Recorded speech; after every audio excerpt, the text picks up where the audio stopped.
Many people who begin to practice their life through the law of attraction fail after some time because of not understanding this one crucial step.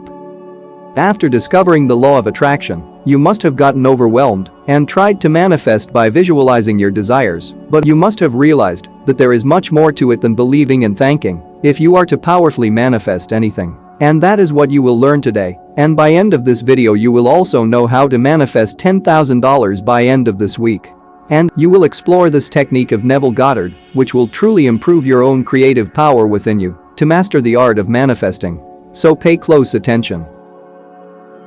According to Neville Goddard, in order to manifest anything, you must start thinking and feeling from a fulfilled state, rather than thinking of that state. Thinking of what you want and thinking from what you want are two entirely different scenarios. If you are worried that the universe is not responding to you, it is because you have not yet started thinking from what you want. That is, what would happen after your wish is fulfilled. By imagining the after effect of a fulfilled wish, you can suggest to your subconscious mind that the desire has been manifested. For example, if you desire to have $1 million, you are thinking of the $1 million. How can I get $1 million? What should I do to get $1 million? Or when am I going to get $1 million, and so on. But all such thoughts does not belong to a person who already has that kind of money. The wish is already fulfilled for him.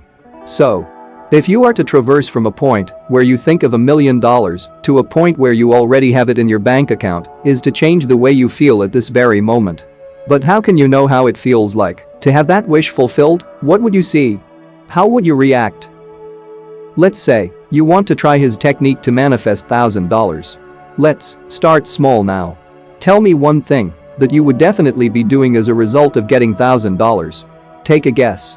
Very simply, what I would do is counting that money. Just think, if you had ever got some money into your hand, the first thing you would have done was to count that money, right? Now, if you can take a $100 bill and take a good look at it, study it, touch it and feel it, smell it, be familiar with it, close your eyes and feel it in all the sensory vividness. The point is to familiarize yourself with your desire. Now keep it to a side. Close your eyes and try to visualize those sensory details using your imagination. Once it becomes a familiar feeling to you, you are going to practice the same mental exercise with a bunch of bills. Start counting one by one, as if you would have counted $1,000. I'm sure you would have counted $1,000 in real life. You can try 10,000 or 100 million even. It doesn't really matter. What matters is the intensity of your imaginary act and how much you give this imaginary act all the tones of reality. And that's it. Now you can further construct this scene by imagining where you would put this money. I usually put my money in the wallet and lock it in. You can do something similar depending on the amount and how familiar is your act. This is a very simple and natural act that you can visualize for yourself for the next few days before you go to sleep. Doing this right before you fall asleep has proven to be the most effective time that our subconscious mind can process our imagined thoughts. Do this over and over again, improving the focus and intensity throughout the week until you are satisfied, and then let go. You have now planted the seed. Now continue to live in that assumption, allowing the seed to grow and bear fruit. Your subconscious mind has now grasped this as a real occurrence. It has already happened in your mind and can soon replicate into your conscious reality. And you don't have to be believing it anymore. As Neville Goddard says, you don't even have to raise a finger after that. You never go on believing so hard of the things you have already got, right? So do not hold on to any faith. Do you have to believe that the sun will rise from the east tomorrow? No, you don't have to, because it is a fact that the sun would rise from the east. Our subconscious mind has processed that knowledge long ago. So in the same way, let the imaginary act be processed in the subconscious mind as a fact, not a mere belief. Just like so, our imaginary acts become facts. After planting the seed, you will go through a series of events in real life up to the point your desire is fulfilled. And you would not even be surprised when you actually experience the result, because it happens in a way most natural to you.